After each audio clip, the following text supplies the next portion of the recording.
They cuffed her on the spot, never realizing the black woman they framed was a federal agent who'd taken down cartels. She didn't look like someone who'd seen the worst of the world.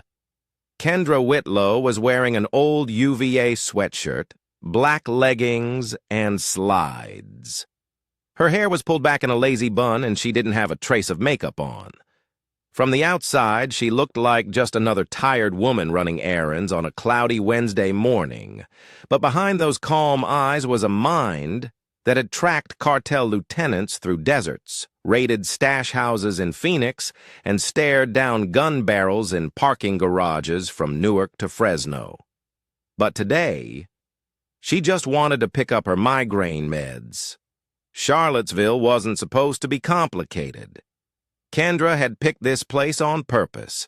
Middle class, quiet, racially mixed enough not to raise eyebrows. Her neighbors waved but didn't ask questions. She liked that. It meant she could breathe.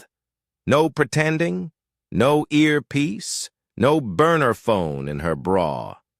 Just her, a second-floor condo, and a stack of James Baldwin paperbacks. She had only been there 3 weeks. And that morning, she didn't even bring her purse, just her keys, phone, and the empty pill bottle she needed refilled. But the cops pulled her over before she ever got to the Walgreens. It was right by the intersection of EMTT Street and Barracks Road, near that gas station with the broken sign. She saw the lights in her rearview mirror and eased the car to the shoulder, careful not to make any sudden moves. "Plates don't match the vehicle," one officer said, before she could ask a question. She didn't argue. Not yet. Officer Landry was the talker, mid-40s, stiff haircut, eyes that didn't blink much. His partner, Holston, younger but heavier, stayed by the passenger window like he was guarding something. Kendra's windows were down. Her hands were on the wheel. Her voice was steady. "This is my car," she told them. "You can run the VIN." Landry leaned in, scanning the back seat like he was waiting for something to jump out. "You got ID?" he asked. "In my glove compartment," she said. He didn't let her reach for it. Holston stepped forward instead, opened it himself, and that's when things snapped into place like a bad movie script. A small Ziploc bag, white powder just sitting there. She blinked. "That's not mine." Landry looked at Holston. Holston looked back, and then Holston gave that quiet nod, the one Kendra had seen too many times on the other side of the mirror. Landry smiled. "Step out of the car, ma'am." Her brain clicked into gear. "Not DEA gear, not agent mode, just human," she said again. "That's not mine. I don't carry drugs. That car's been locked since I parked it last night." Landry's smile faded. "You have the right to remain silent?" They cuffed her right there on the side of the road. One of her neighbors passed by in a minivan, slowed down, watched. No backup, no resisting. Kendra just stared at the bag in Holston's hand. Clear. Uncreased. Not a single fingerprint on it. That wasn't sloppiness. That was intention. She'd been targeted, but not because they knew who she was. Because she was a black woman in a nice car in the wrong part of town at the wrong time, with the wrong kind of face. They didn't expect her to know her rights. They didn't expect her to stay calm. And they definitely didn't expect her to call a lawyer who used to run the U.S. Attorney's Office in D.C. But that would come later. First, they had to book her. And that's when the real performance began. The holding cell smelled like bleach and sweat. Kendra sat on the cold bench, hands resting on her knees, listening to the faint echo of voices from down the hallway. Somewhere, a toilet flushed. Someone laughed. She kept her eyes forward. She'd been in plenty of precincts before, but always on the other side of the wall. This time, no badge, no title, just a wristband with her name spelled wrong. Officer Holston stood outside the door, chewing gum like he had nothing better to do.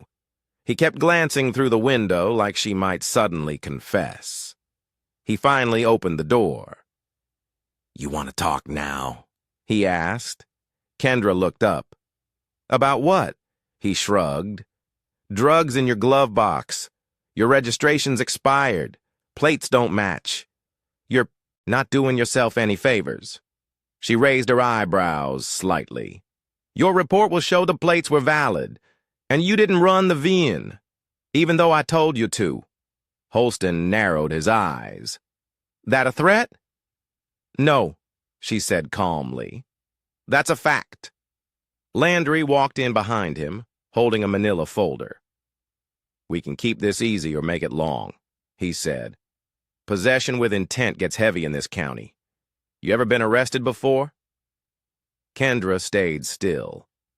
"You don't have to be a kingpin to end up doing time," Landry continued. "Black folks like you come through here all the time. First-time offenders. Some get lucky, others—" He let it hang in the air. Kendra tilted her head. "What did you say your name was again?" He frowned. "Landry." "You said black folks like me. You want to repeat that for the camera?" Holston stiffened. Landry's smile vanished. "No camera in this room." Kendra leaned back. "You sure about that?" They left her alone for another hour after that. Back in the booking office, she was processed by a woman named Officer Jennings, middle-aged with tired eyes and a slight southern drawl. She didn't smile, but she wasn't cruel either. "You from around here?" Jennings asked while fingerprinting her. "Moved in a few weeks ago." "Name's Kendra Whitlow." "Yes." Jennings looked at her closely. "You seem calm for someone looking at felony charges." Kendra shrugged. "Panicking doesn't change anything." Jennings didn't respond, but her fingers slowed. She took a closer look at the paperwork, then looked back at Kendra. "Sit tight. I'll be back." She walked off without explanation. Kendra watched the door she left through, her heart steady, but her patience fraying. She hated waiting. She hated being quiet when she had more information than half the room. But timing mattered, and she wasn't done collecting. Just when things seemed still, the door opened, and everything shifted again. Kendra was moved to a different room. Cleaner, brighter. A desk sat between her and a man with rolled-up sleeves and a clipboard. His badge read, Detective Rory Matt. Late 50s, graying at the temples, thick Tennessee accent. He didn't look at her like the others did. He didn't smile either. He flipped a few pages on his clipboard, then finally looked up. "Mind if I ask you something off the record?" Kendra met his eyes. "Sure." "You really got no idea how that baggie got in your glove box?" She didn't blink. "None." Matt scratched his chin. "You don't have priors, clean record, local address, valid ID, steady work history, but your file here doesn't list a job. That intentional?" "I'm between roles." He looked at her for a beat longer, then leaned back in his chair. "You know who called your lawyer?" "No." "That lady who booked you." "Officer Jennings?" "She said something didn't sit right." Kendra said nothing. Matt studied her face. "You know, most people in your shoes start yelling, demanding phone calls. You didn't. You just waited." "I'm used to people underestimating me." He leaned in. "And why is that?" "You tell me." There was silence. Then Matt tapped the folder. "Well, you're about to have your arraignment. County judge, quick process. Anything you want to say to help yourself before it gets there?" Kendra exhaled slowly. Yeah, you should ask your boys where they got that baggie. He paused. Excuse me? I'm telling you that's not mine, which means someone put it there. You can either look into that, or you can keep pretending you don't smell the dirt in your own department. Matt didn't respond. 2 hours later, Kendra sat in a cramped courtroom on the second floor of the county courthouse. Fluorescent lights flickered above her. She wore a faded gray jumpsuit and handcuffs and sat between two white men charged with completely unrelated crimes. She didn't look like a threat, but neither did the two men in uniform standing just outside the door. Landry and Holston, now cleaned up, ties adjusted. They were smirking. The judge called her name. Kendra A. Whitlow, charged with possession of a controlled substance with intent to distribute. The courtroom murmured. No friends, no family, just a few court staff, one court reporter in the back, and a woman walking briskly through the door just in time. Tall, confident black woman in a navy blue suit, bags slung over one shoulder. Her heels echoed through the room.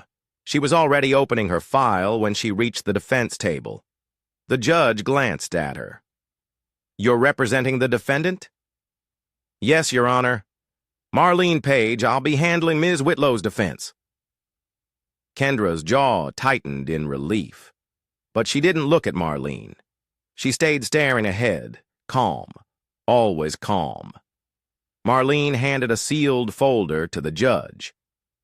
In that file, Your Honor, you'll find my client's federal identification, employment records, and clearance documents. The judge opened it slowly, read the top page, then stopped. He looked at Kendra, then at the two officers, then back at Marlene. I assume this is authentic? Yes, sir. Verified and notarized. The judge's lips parted like he wanted to say something, but nothing came out. He read again, then turned to the bailiff. Uncuff her right now. The courtroom fell silent. The smirks disappeared. Holston shifted on his feet. Landry clenched his jaw. Kendra stood, stretching her shoulders as the cuffs came off. She rubbed her wrist slowly, then finally turned to face the two officers. I told you it wasn't mine, she said. But now it was more than just about her freedom. It was about exposing something bigger. After the hearing, Kendra didn't speak. Not to Marlene, not to the judge, not to the court reporter who tried to follow her into the hallway. She walked straight down the steps, past the police officers who avoided eye contact, and into the rain. No umbrella, no jacket, just the heat of adrenaline in her chest and the taste of old anger rising up her throat. Marlene caught up beside her, holding her briefcase tight. They're scared. I know, Kendra said. I don't think they knew who you were. They didn't care who I was. They got into the black SUV waiting by the curb. As soon as the door shut, Kendra pulled off the county-issued shirt and reached for her duffel bag in the back seat. Marlene watched her change into jeans and a windbreaker. You ready for this? I've been ready. They just gave me the green light. Marlene exhaled. You really think they're connected? Kendra zipped up her jacket. Landry's brother was on a task force that got dissolved last year. DEA flagged it. Quiet investigation? Misplaced evidence? Botched raids? But the names never lined up until now. You think this was a warning? Kendra looked out the window. No. It was business as usual for them. They just picked the wrong one this time. That night, she met with her contact from the bureau at a diner in Lynchburg.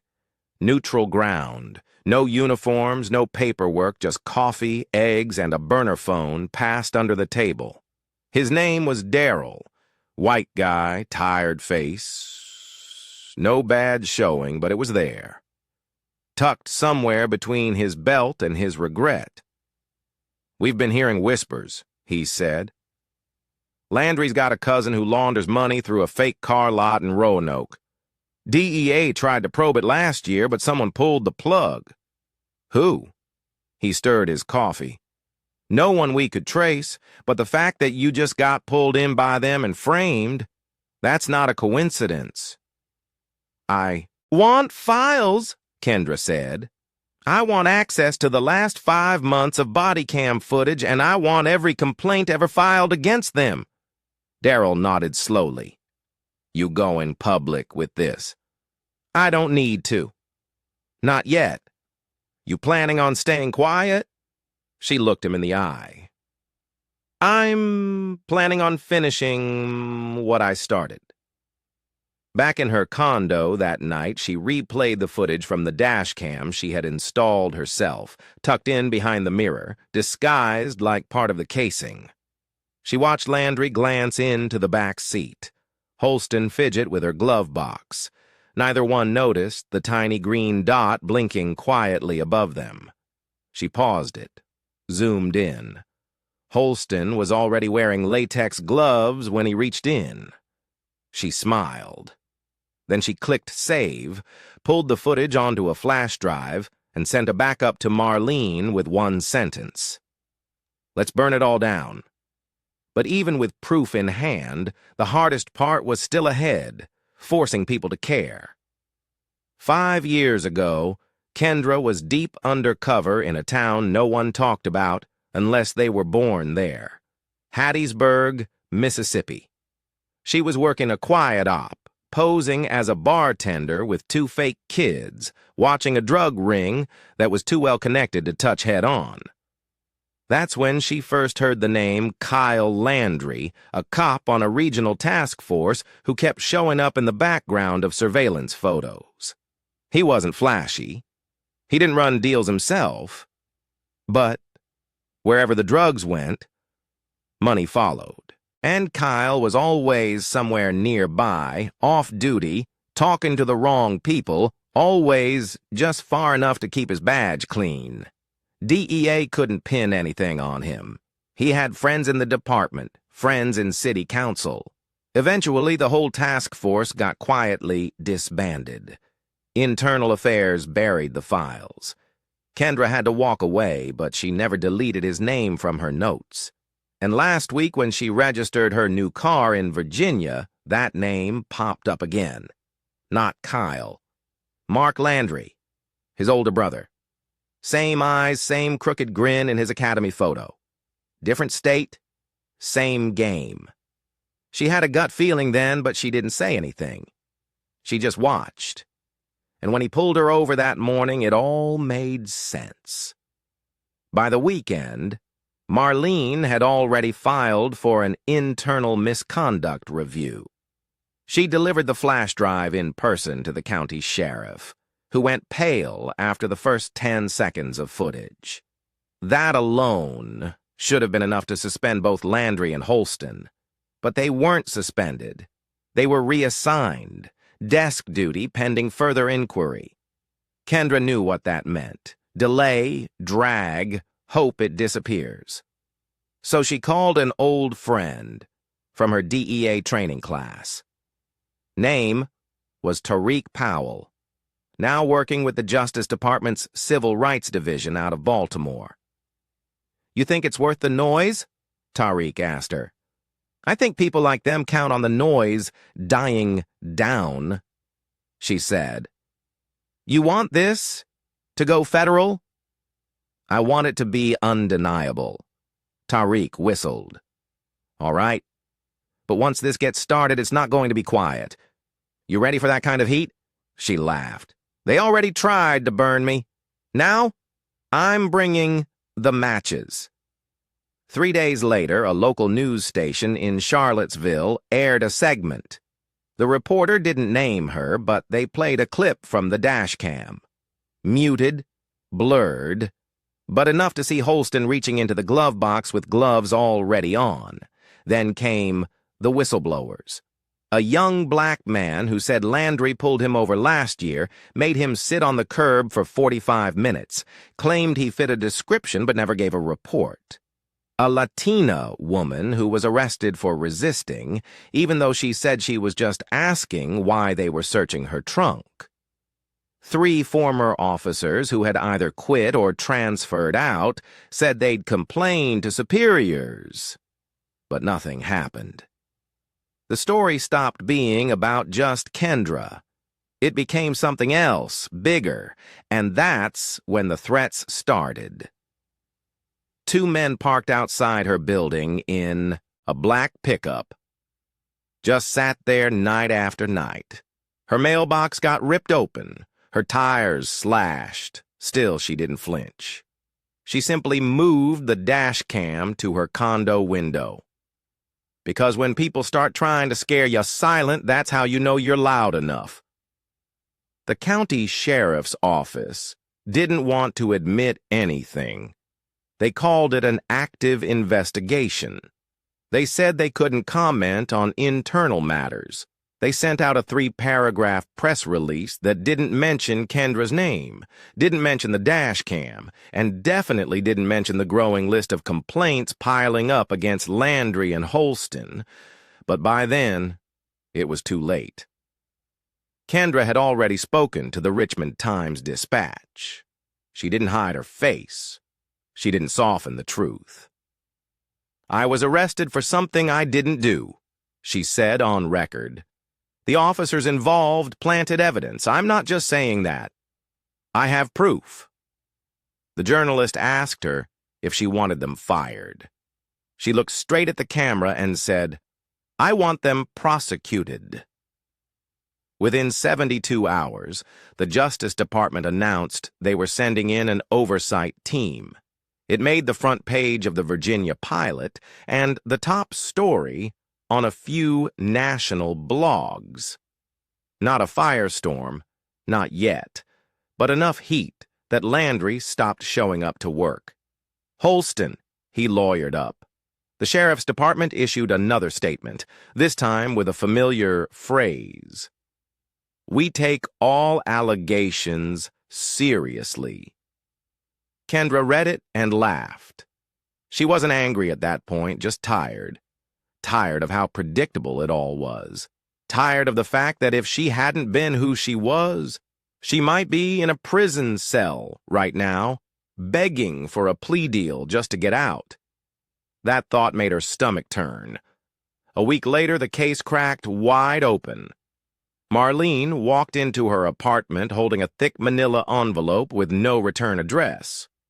Inside, bank transfers, 10 years' worth of payments, small deposits under random business names. 2 names kept popping up, Gulfway Towing and Bleeven's Auto Salvage, both of which had connections to the Landry family through shell companies. The files were damning. Someone on the inside had given her a window into the dirty engine that kept everything running. The traffic stops, the planted evidence, the threats, the blackmail. It wasn't just bad cops. It was a whole system built to look the other way. Kendra flipped through the pages, hands steady, eyes cold. "It's not about justice," she said out loud. Marlene looked at her. "Then what is it about?" "Control," Kendra said. "Power. They never thought I'd make noise because women like me aren't supposed to." She went on local radio the next day, talked for 20 minutes straight, about the stops, about being framed, about how many people don't survive what she did, not because they're guilty, but because they don't have a badge to pull out or a lawyer to call in the first hour. She ended the interview with one question. "If I wasn't Kendra Whitlow, if I wasn't DEA, would anyone believe me?" The phone lines lit up. Mothers called in crying. Men shared stories of being pulled over for nothing. A former public defender said she'd seen the same officers in court dozens of times, and something always felt off. One caller was different, a young white woman, voice shaking. "My brother's a cop," she said. And I'm scared. I've heard things. I've seen texts. I didn't know what to do, but now I do. When even their own start to speak, the silence begins to crack. 2 months later, Officer Mark Landry was in handcuffs. No press conference, no dramatic arrest, just 2 U.S. Marshals waiting for him in the hallway of the sheriff's office, asking him to come with them. He didn't resist. He didn't speak. Greg Holston had already flipped. He signed a deal in exchange for a lighter sentence, admitted to planting evidence, forging reports, and following orders. That part stung Kendra the most.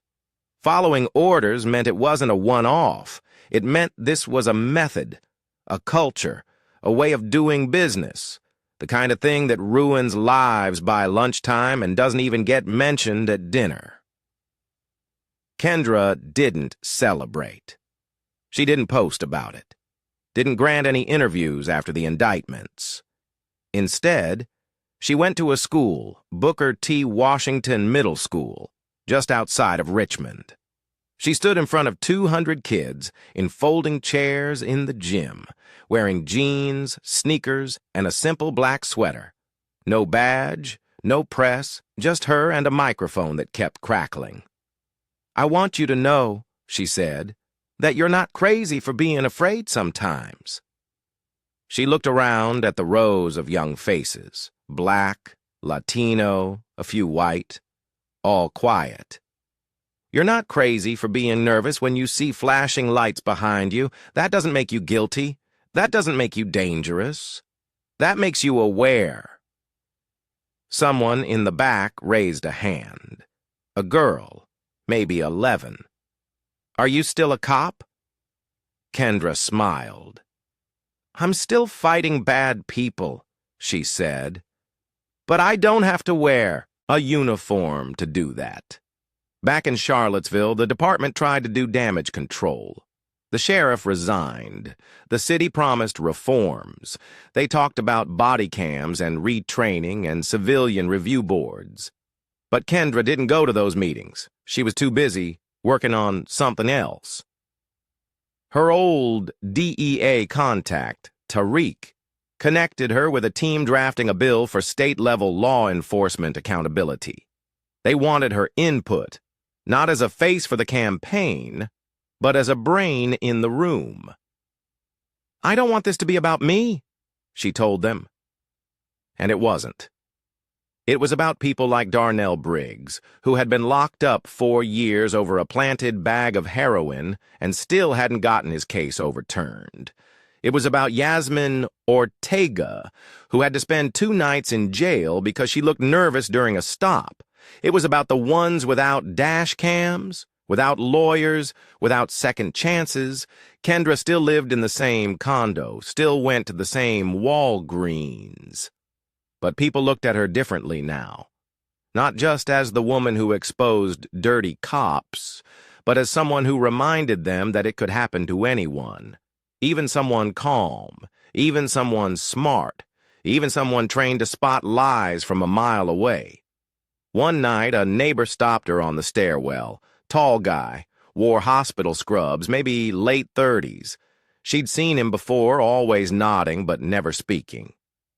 "Hey," he said, "I just wanted to say thank you for what you did, for not letting it slide." Kendra looked at him. "I almost did." He nodded slowly. "But you didn't." "No," she said. "I couldn't."